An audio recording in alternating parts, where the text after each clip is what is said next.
Welcome back all.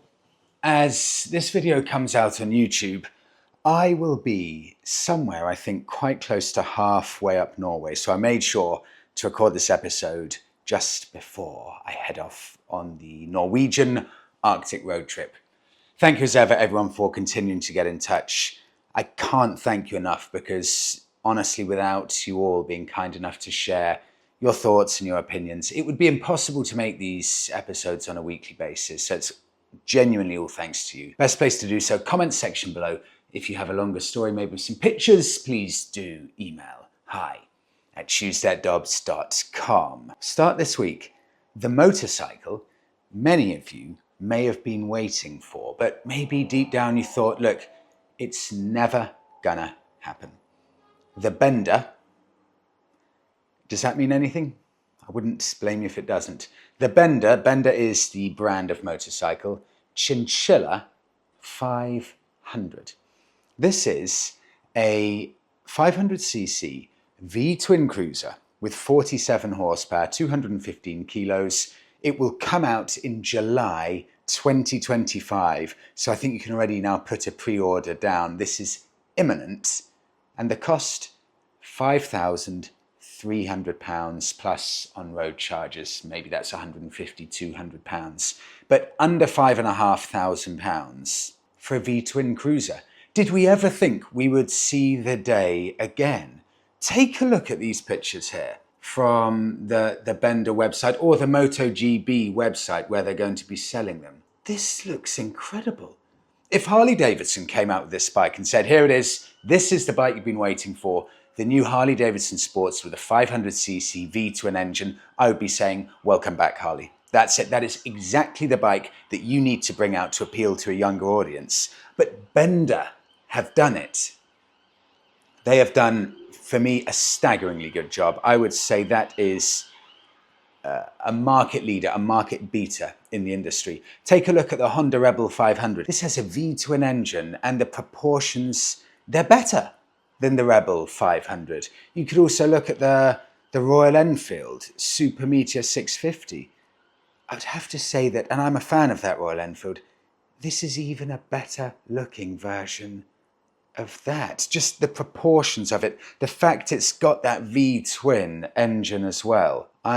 I was blown away an hour ago when I saw it for the first time, and I'm blown away now. Just this is bang on. You can go onto MotoGP, £500 deposit for this bike, and then 3 years of paying £172 a month. And that's it. You own the bike then. How highly do you all rate this bike? Because so many people have wanted an entry into V-twin cruisers. Since Harley-Davidson got rid of the Sportster, that's all gone now. This is it. There is no competition for this bike. A 500cc V-twin that looks that good. I don't think there's anything else at all that even comes close to rivaling it. That could be a revelation. I can't wait to see what that's like in the flesh. On now to something slightly bigger. Never besmirch the Goldwing name, ever. If you ever say that a Goldwing isn't anything other than faultlessly reliable, you're in for trouble. I had a lot of people saying, Freddie, the Australian gentleman from 2 weeks ago with his Honda Goldwing that broke down after 400 kilometers, second-hand Goldwing, with a repair bill of £9,000 sterling. He's just got insanely unlucky, and the previous owner probably just destroyed that bike through lack of maintenance, because Goldwings should never, ever break. Take a listen to this from FlexiWing. Freddie, the Goldwing you featured, and honestly I could read out about 100 of these. I've chosen FlexiWing. The Goldwing you featured must have been a very unloved bike, because Goldwings are known for their reliability and super high mileage. It wasn't that long ago that you featured high mileage bikes, and weren't most of them Hondas?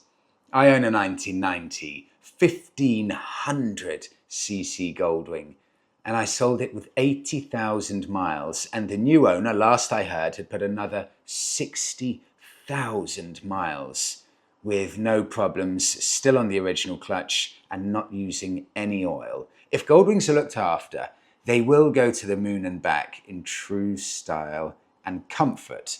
Okay, FlexiWing, let's have a look and see. I've done a bit of research here. High mileage, Honda Goldwings. There are three that really stand out here that have helped to make the Goldwing name legendary. The first one is a gentleman known as Million Mile Phil Steiner. Phil Steiner has ridden multiple Goldwings, including a 2015 GL 1800 that has, get ready and sit down.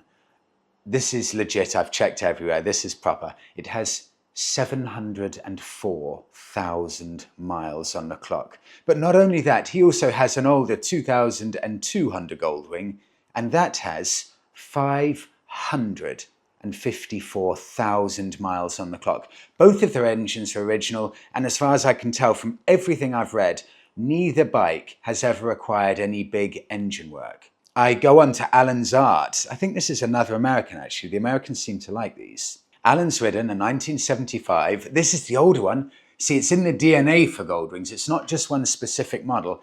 This is the original one, 1975 Honda Goldwing for over 1 million miles. 1 million miles, not kilometers, miles, making him another record holder. Allan Zarht bought the bike when he was 17 years old. He's now over 60 years old. And again, to the best of my knowledge, he's still got the bike. There's a picture of him when he first got it as a teenager. I'll do one more, but really this is nowhere near special enough. Daniel Wallender mentioned a Goldwing GL 1800 with 425,000 miles on the clock. Still considered very high mileage, but nothing compared to those two. Okay, fine. Fine, I will not even bother saying Honda Goldwing's reliability is in question. You'll always get a freak somewhere when an owner previous to this Australian gentleman just hasn't looked after it, have abused it, or sometimes you simply may get unlucky, but the wide scheme of things, the Goldwings, they do look to be fairly unbreakable, and some of these mileages are unlike anything any motorbike really has ever seen, and it's no coincidence here. There are four of them right here. But what can I find? I want to find my very own high mileage Goldwing hero. What can I find in the UK? I'm disappointed to say. I did want to find one with over 100,000 miles, but I can't. Highest mileage I can find, 72,000 miles for the big beast, the GL 1800 Goldwing, with that massive sofa-like pillion chair on the back, the aerial there, huge amounts of wind protection. But it's massive, and I have no doubt there that a better mile muncher doesn't exist. But I want to see if I can get something a little bit smaller. Something inspired by Allan Zarht over in the US with his 1975 Goldwing that he's done 1 million miles on. This is my choice. Honda GL 1000 Goldwing. This is one of the original ones with the 1000cc engine, 27,000 miles on the clock. So just so little, it's just not even worth talking about. 1976, so just 1 year after Allan Zarht. MOT and ULEZ exempt. It's so old you don't need to worry about any of that. And it even comes from a dealer, registered in August 1976. I also really like these ones because if, incredibly unlucky, if something does happen to it, there's no plastic fairings or anything getting in the way of maintenance. It's all just there in front of you. And I think they look incredibly good. So there we go. My Goldwing pick would be a 1976 version, but Goldwings, there you go. Unbreakable, surely. Australia's biggest selling motorcycle. Can any of you guess? Maybe not now, but certainly up until about 10, 15 years ago. Australia's biggest selling motorbike, and also a cult hero, selling over 2,000 motorbikes a year to the Australian Postal Service. I'm sure most of you will know that. This is from Andy. I begin. Freddie, Nathan Millward's book, The Amazing Adventures of Dorothy, about his journey from Australia back to the UK on a postie bike, is a must-read. It actually inspired me to buy one, and now I own a 1981 Honda CT1100, and here it is. I knew almost nothing about these bikes, really, because to the best of my knowledge, we didn't really ever get these in the UK. If they ever sold these bikes in the UK, it was for such a tiny time span that no one ever knew they were for sale, because I've checked everywhere. I really can't find much to say that they were ever properly for sale here. So if you want one of these, you need to look a bit harder than for a normal bike. Captain Chunk continues, Freddie, the Honda CT125, this is the new one. It's available new in the UK and it's called the Hunter Cub. See, I looked right now for new. It doesn't exist. Maybe they sold it in 2020 or something, but certainly now, these bikes, as a new proposition, don't exist in the UK. But what is it about these bikes that makes them so iconic, so legendary? I'll try and uncover a bit of this. The CT series of bikes, here we go, came out in 1964. CT stands for, to the best of my knowledge, Trail Cub. So those two bits, Cub first off, which I believe is what this Hunter is based off, and then the Trail, that it's a more off-road oriented version of the trusty Honda Cub. It's called a few different things in different places. In the UK, for example, it's called the Hunter Cub. It's called the Trail Cub in North America, and in some other areas they simply call it the Trail or the CT110, the CT125. So remember all of those names, because when you're searching for one of these, you may have to put any one of those 4 options in. The reason this bike became famous, though, it was because of the Australians. This became known as the post bike, the postie, because the Australian Postal Service used this as their vehicles to race around Australia dropping off mail. It's not the exact kind of bike that you'd expect for that, with the vast expanses of scenery out in Australia. Up until 2010, this is incredible, the Australian Post was still receiving hundreds, all the way up until just 15 years ago. The main differences here between, again, the equally iconic, probably even more so, Honda Cub that's well known the world over, and the Honda Hunter are taller suspension, higher mounted air intake duct, higher mounted exhaust, larger fuel tank, reinforced steering head, Kickstarter in addition to electric, and a rear disc brake. Damn it, I really want one of these now. You take a Honda Cub that I love and you turn it into like a Mad Max apocalyptic style vehicle. In 2020, Honda relaunched the CT as the CT125. This is with their current range of bikes with that 125cc engine. But they launched it for Australia and the USA, and I really don't know if it's been launched in other countries, surely Japan, for any significant amount of time. Certainly not that I could find. I like this though, because these are two countries, Australia and the USA. They're the exact two countries that you would expect for these vehicles not to be hugely popular in, because they are ridiculous little vehicles, and these are two gigantic countries. But these two countries, USA and Australia, they seem to be two countries where these little Hunters have a gigantic cult following. I'm going to focus my search, though, to look for my dream bike for the newest one, the CT125. If you're looking for frugality, you've got it. 190 miles per gallon. For any of the European watches, to give you some relativity, my Triumph Bonneville does 45 miles per gallon, and the Hunter does 190. It's got a tank range of 220 miles. My Bonneville has a range of about 150.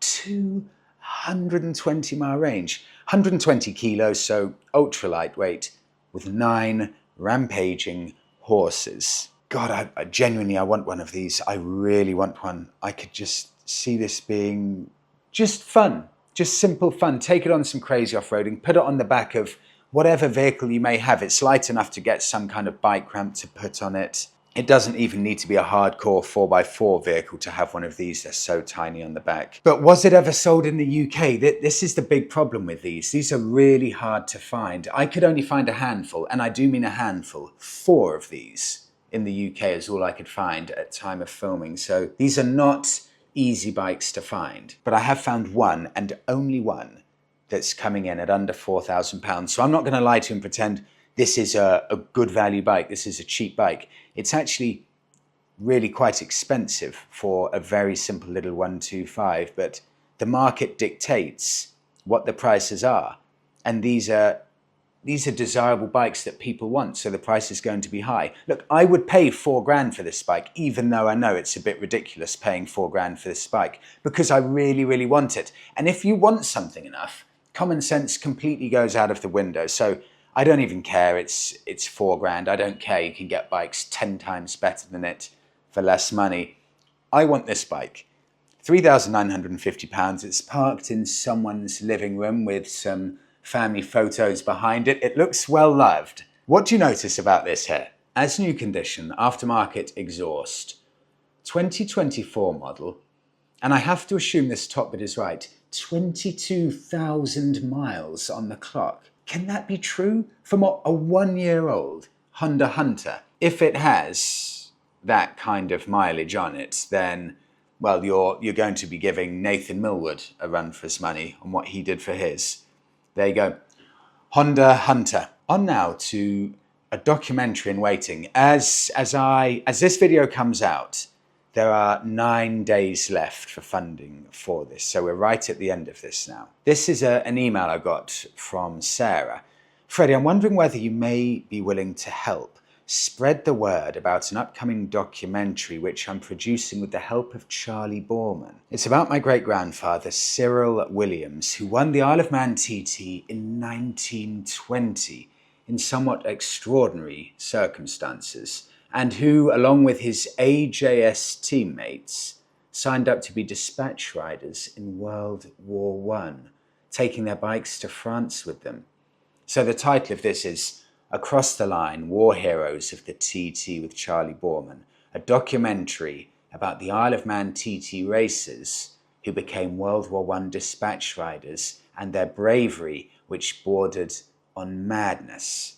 So they're aiming to get to, I really wanted to share this because this looks like a really good project to unearth some heroic and fascinating motorbike tales. They're aiming to get to £65,000 in funding to be able to make this documentary with Charley Boorman, and maybe 10 days to go or so. So do take a look if you're interested in that kind of stuff, because I've been doing quite a bit of research on this. Some of the stories behind this, the photos, it's really, really fascinating, and a story that I hope does get told. Sarah, the best of luck with that. Bike of the week. This is from Tom. Freddie, I just watched through your video from today where you're picking the colour for the custom Harley-Davidson Street Bob that you're designing. And I thought I'd send you pictures of the 1994 lowrider that I had, as the colour looks quite similar to what you've chosen. Tom, I did not know this.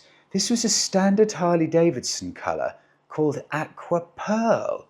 And this is Tom's old Harley. Tom, I did not know this. Some of the old colours Harley did, actually. They were really, really nice. Here's some pics of it when I bought it, and then when I customised it a bit. Tom, I really like these. These old Harleys, this kind of stripped back, easygoing lowrider Harley.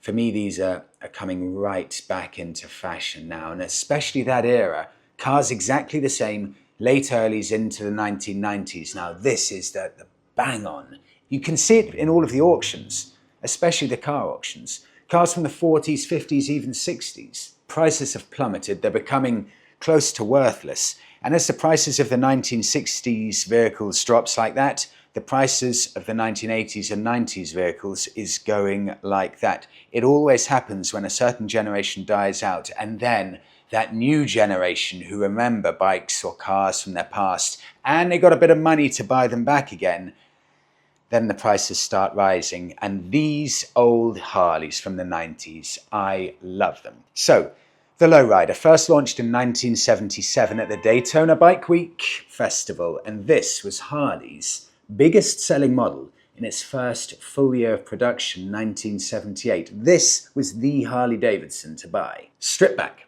low seat, it's vintage Harley. If you ask someone to describe, to draw what a Harley-Davidson is, this would pretty much be it. It's like the blueprint Harley. It's the the absolute iconic silhouette of a Harley-Davidson. It's what first got me really interested in Harley-Davidson, this exact style of bike. Damn it. This is going to be a really expensive episode because I genuinely want one of these as well now. So I'm going to have a look.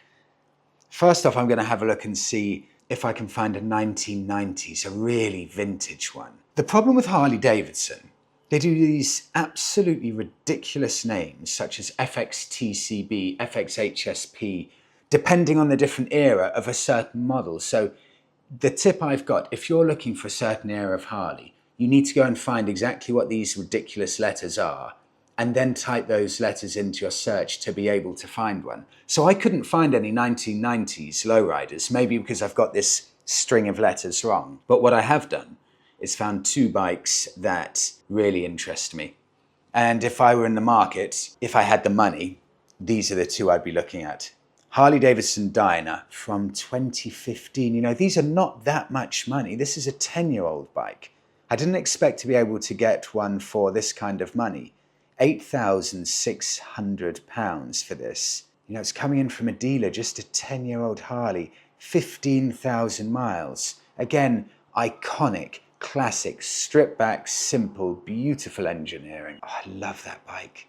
And I've got one more. This is not a lowrider, but I was typing in some random FXSB something letter, and this ended up popping up on eBay. It just shows you have to just type in some random stuff to see what you can get, because this would never pop up for me otherwise. 1994, exactly the same era as Tom's, in fact, exactly the same year as Tom's, £4,500. This is especially interesting because it's got the bulletproof Evo engine. Just take a look at that styling. That now, 31 years on, is perfection, in my humble opinion. That looks so good.